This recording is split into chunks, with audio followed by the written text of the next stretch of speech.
everybody. We are getting started into chapter 1. Okay, chapter 1. Let's go ahead and get into section 1.1, real numbers. This section won't take too long to do. Okay, so the first thing we need to know about real numbers is there are several different types of numbers. So we're going to go through that rather quickly. So the first type of number that we need to know are whole numbers, right? And we're very familiar with whole numbers. Now, whole numbers start at 0 and continue on up. So 0, 1, 2, 3, 4, 5, 6, 7, 8, 9, 10, so on and so forth. Okay, whole numbers start at 0. Then we have what's called integers. Okay, we have what's called integers. Now, integers include negative numbers and whole numbers. Okay, now whole numbers start at 0 and they're positive. Okay, now integers include negative and positive whole numbers. Okay, all right, let's get into what's called rational numbers. Okay, rational numbers. Now, these numbers are numbers that can be written as a fraction. Okay, so for example, 3/2, 5/7, -3/8, whole number 6. Remember, we can write a whole number 6/1 and make it a fraction. Okay, so rational numbers are numbers that can be written as a fraction. Okay, then we have what's known as irrational numbers. Irrational numbers. So this is the opposite of rational numbers. Rational numbers can be written as a fraction.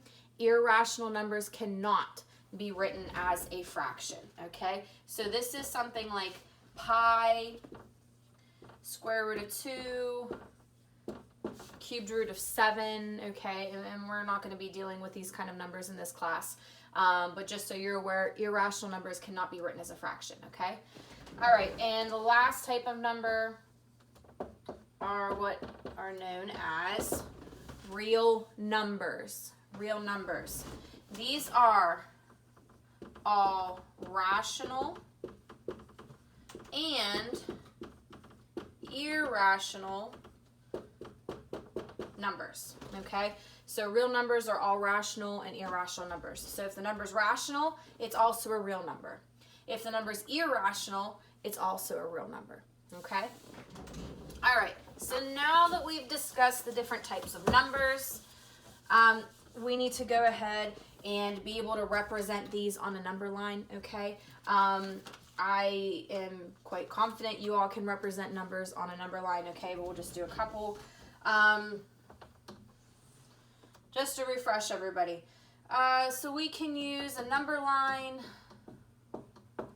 Let's go through 4. 1, 2, 3, 4. Let's do -1, -2. We'll throw -3 up there, okay? And as you can see, a number line, right, we add arrows because it goes on infinitely. There's an infinite amount of numbers, okay? So they're going to tell you to locate and label points. So let's locate -2. Well, I look on a number line. Negative numbers are to the left of the origin. The origin is 0. So here is -2. Hooray, I put a dot at -2, okay? You'll have a couple problems like that on your homework. Now we need to locate -1/2. -1/2. Now, we know this is a negative number, so it's going to be to the left of the origin of 0.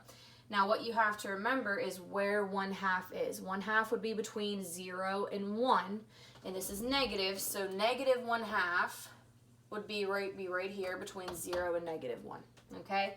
Next, let's look at doing a decimal, 1.5. 1.5. We just dealt with decimals, so we know that 1.5 is the same thing as 1.5. So 1.5 would be between 1 and 2. There we go, okay? If they told you to plot the point for 4, we know 4, +4 on the number line, okay? So I'm pretty confident you should be able to do this fairly easily. That's the first thing they're going to ask you to do, okay? The next thing they're going to ask you to do is to calculate absolute value. Okay, you're going to calculate the absolute value.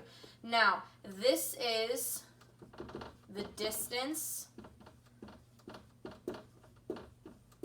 between that number and 0, okay? Distance between that number and 0, okay? That's absolute value. So you may see, for example, on your homework or on the test, something that looks like this. Those are absolute value bars, okay? So they're asking you to find the absolute value of 7. So you're going to think of a number line. The distance between 0 and 7 is 7. Okay, it's 7 away from 0. It's 7. That's your answer. Drop the absolute value sign. Okay. Now, if they gave us the absolute value of -7, we're still thinking of a number line between 0 and -7. Well, the distance to 0 is still 7. It's 7 away. The negative doesn't matter. It's 7 away. So an absolute value is going to become positive, okay, because it's 7 away from 0, okay? Not -7, just 7. So if we had the absolute value of -3/4, it's okay to have a fraction, all right? This is 3/4 away from 0. 3/4 away from 0. If we were given the absolute value of 0, don't let that trip you up. Your answer is 0, okay? If they gave you the absolute value of 3/7, absolute value of 3/7, it's 3/7 is your answer, okay? It's only 3/7 away from 0. Now, where it might get a smidge confusing is if there was a negative, absolute value, -12. So there's a negative absolute value of -12. So you need to handle the absolute value first. So the absolute value of -12 would be +12. But we still have this negative that's in front of the absolute value. So that wasn't included here. So this time your answer would be -12. Same thing if you had the absolute value, you had negative absolute value of 3. Okay, handle the absolute value first. It's 3. It's 3 away from 0. Now you need to handle the subtraction, right? The negative sign out in front, so your answer would become -3. Okay? All right, so that is absolute value. Again, nothing too difficult. Just take your time if there's a sign out in front of that absolute value. Okay? Another thing with absolute values is they may give you something like the absolute value of 8 minus 3. Okay? You're going to have to handle the operations inside the absolute value so that you can say what that absolute value is. So right now I have 8 minus 3, which is 5. So now we have the absolute value of 5 is 5. Again, nothing too difficult. I think you can handle this. If we were given the absolute value of 9 minus 2 minus the absolute value of 8 minus 6, we're going to handle each absolute value first as subtraction. So the 9 minus 2 is absolute value of 7 minus 8 minus 6 is 2. So we have the absolute value of 2. So now we're going to handle the absolute value. Absolute value of 7 is 7 minus the absolute value of 2 is 2. Well, now I'm doing 7 minus 2, and that's 5. Okay, so you may have some that look like this. Okay, but once again, nothing too difficult. There's 2 more examples of each of those in the notes if you need to see them. Okay, but I'm pretty confident you guys can do this. Okay, the next thing you're going to see in this section is what's called an additive inverse. Additive inverse, okay? All you need to remember for additive inverse is that it's a fancy term for the opposite, okay? Additive inverse, fancy term for opposite, okay? So you're finding the opposite. So if they ask you to find the additive inverse of 8, well, what's the opposite of 8? -8. If they ask for the additive inverse of -5, what's the opposite of -5? +5. Same thing for -2/3. Opposite of -2/3 would be +2/3. Even if they gave you a decimal, negative 4.2, well, the opposite would be positive 4.2. If they gave you positive 12, opposite would be negative 12, okay?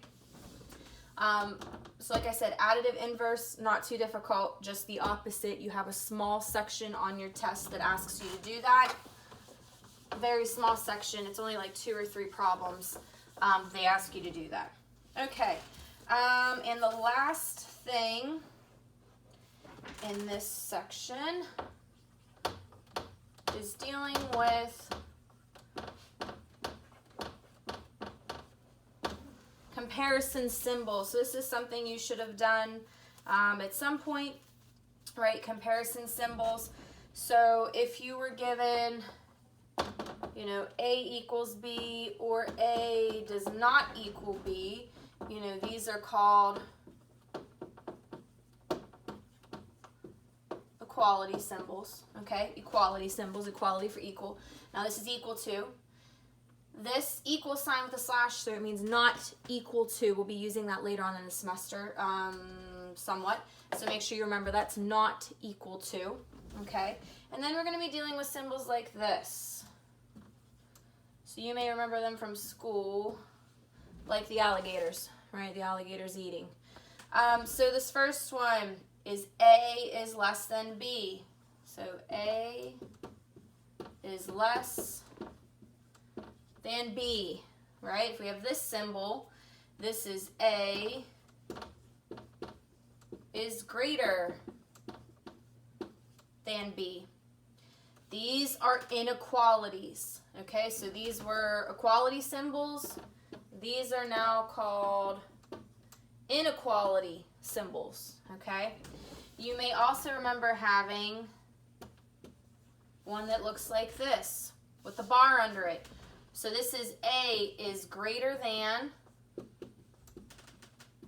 or equal to.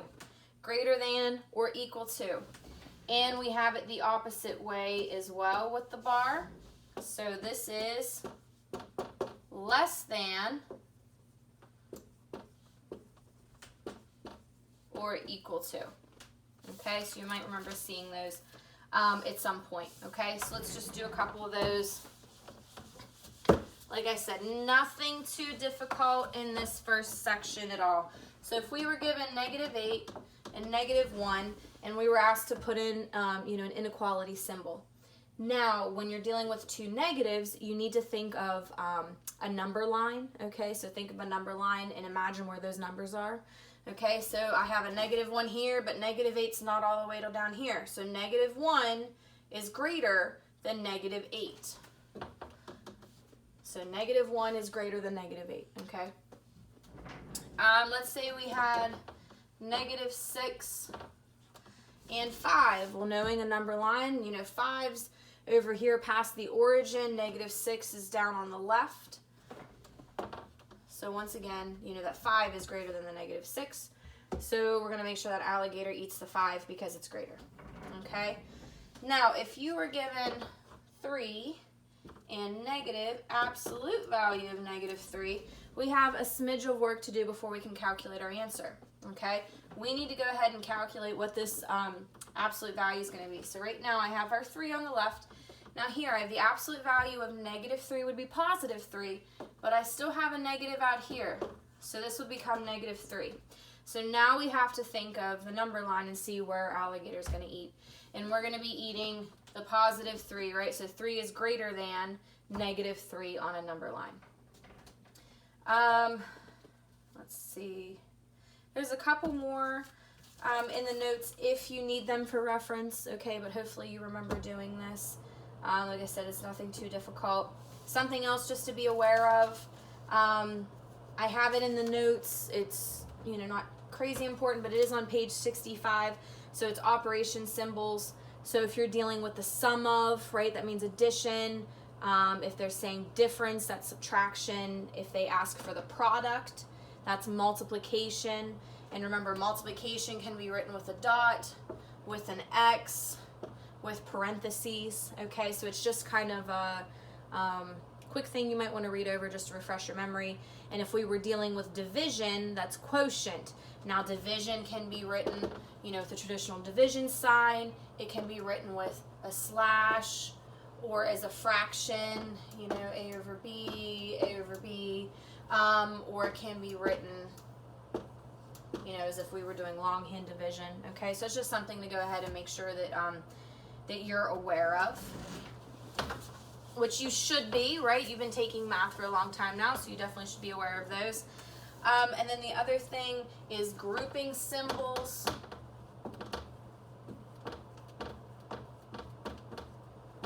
Grouping symbols, we always start with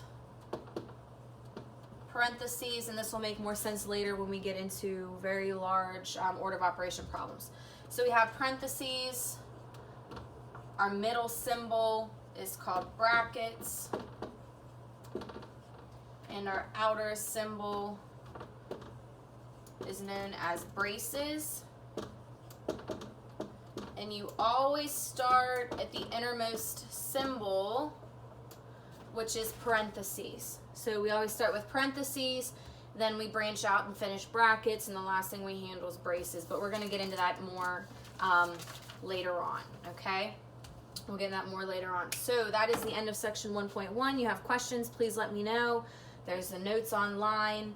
Homework is the only thing due this weekend because this is a longer section. I'm giving you 2 weeks. So, like I said, you have any questions, let me know. Thanks.